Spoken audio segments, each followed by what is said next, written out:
Welcome to Fraud Friday. Today we're talking about Fred Daibes. You haven't heard of him, probably. He is a New Jersey real estate developer, one of the alleged, we'll go alleged for now. I think it's now confirmed, businessman who bribed Senator Bob Menendez with gold bars. The gold bars did come from Daibes. I want to talk about this character. The reason why I'm talking about this, the Fraud Friday deals with banking fraud. Fred Daibes was the founder of a bank. He used it as his personal ATM. But let's talk about Senator Bob Menendez. Bob Menendez is no longer in the Senate. He dropped out. He said he's going to run for re-election. He did not do that. And it's interesting. He was given the gold bars to make introductions with people from Qatar. And Fred Daibes was very interested in that because as a developer, he needed access to cash. The crimes that we're going to be talking about came from the Great Recession. He was supposed to be sentenced this week from those crimes, and now they're put off to March. So if you think about it, the crime occurred, which we'll talk about, in 2010. He was indicted in 2018, and now 15 years later, 2025, he will be ultimately sentenced. But let's talk about the behavior of Senator Menendez. Senator Menendez, he's a wild character, but when he made the comments about the crime, he sent through an encrypted text message app, which obviously the FBI knows how to break into that, and he gave them a picture of watches of up to $24,000. And in the text, he said, "Hey, how about one of these?" I'm not a watch expert in this. This is grainy pictures. This is directly from the DOJ indictment. But that's pretty aggressive to say, hey, I want one of these. Not only that, to show the audacity of Menendez's behavior, he was picked up at the airport on one of his many overseas trips to Egypt and Qatar from a Fred Daibes driver. And he actually Googled while in the car, how much is a kilo of gold worth? So Daibes was very much interested in receiving favors from Menendez on his business ventures. Let's talk about that. There was a development in New Jersey, and it was called it was in Edgewater, where Daibes planned to build one of the largest and tallest retail complexes in New Jersey. He had bought 3 plots of land more than a decade ago, but it was on a toxic site. Quote, a one-time coal tar manufacturing plant and a waste oil disposal facilities. I'm not going to disparage my friends in New Jersey. When you drive I-95, you know exactly where I'm talking about.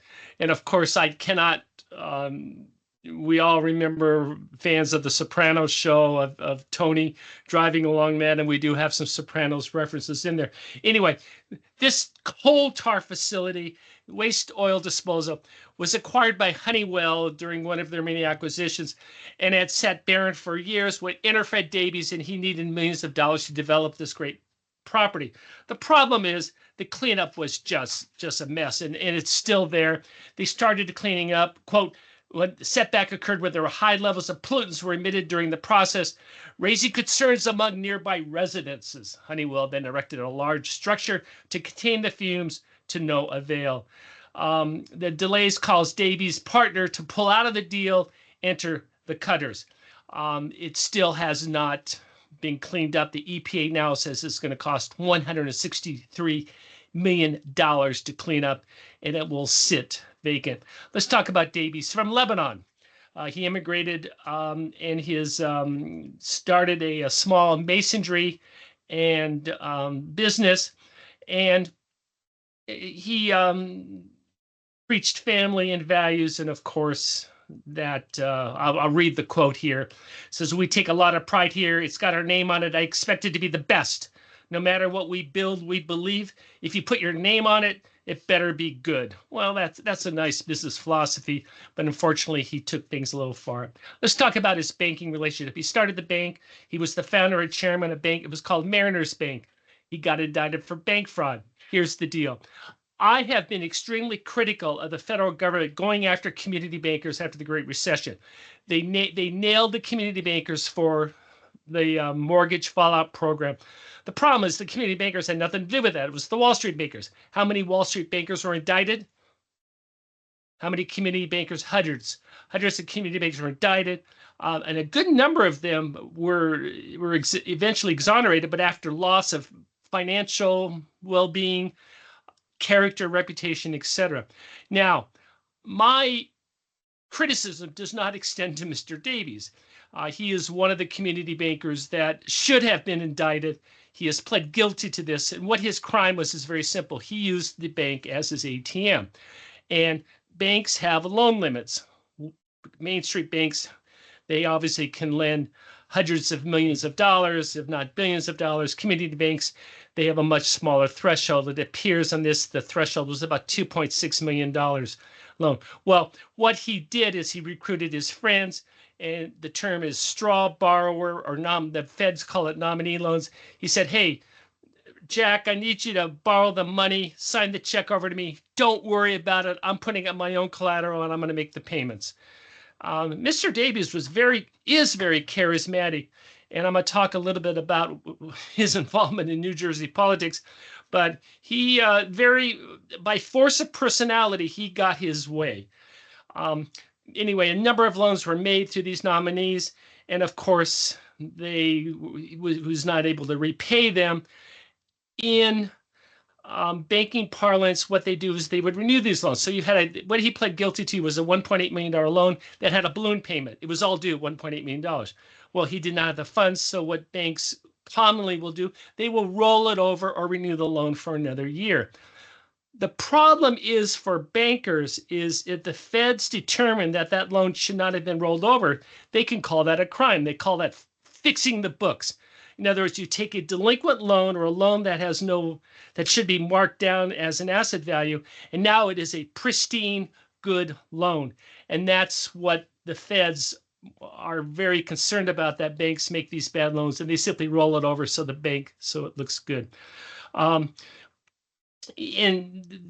what the bank is supposed to do, it says here, prior to voting on a loan, the board and loan committee review a loan memorandum prepared by a lending officer. The memo outlines use of proceeds, what the term is, how it's going to be paid back, what the interest rate is, what the collateral is, etc.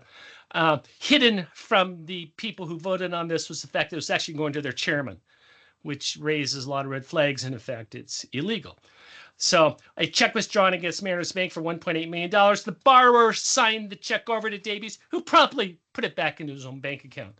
So while he's using a encrypted app to correspond with Senator Menendez, which isn't too encrypted.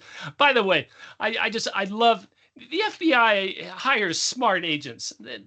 They know how to do this.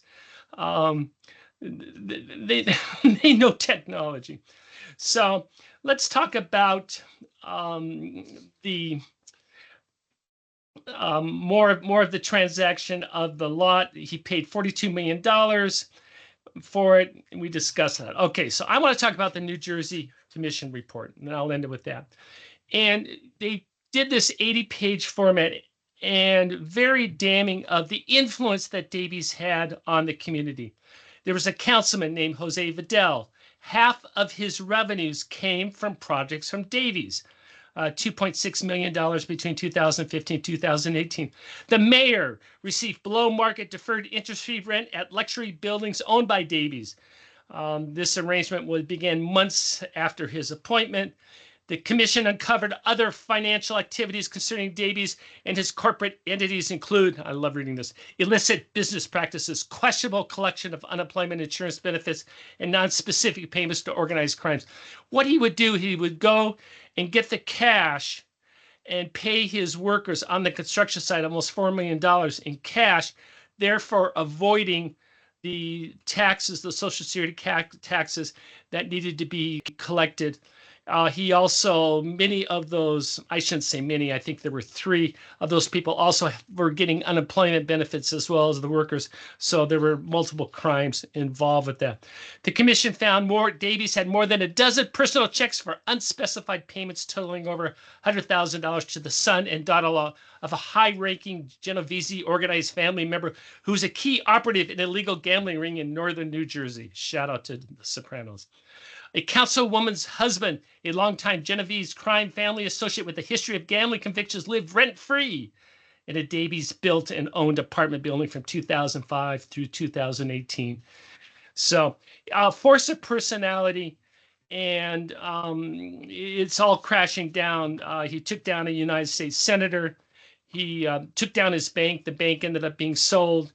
And he, after 15 years, he will be sentenced for the one count of loan fraud. And that sentence now will be in March of 2025. Hey, thank you for joining us for Fraud Friday. I hope you enjoyed it. See you next Friday.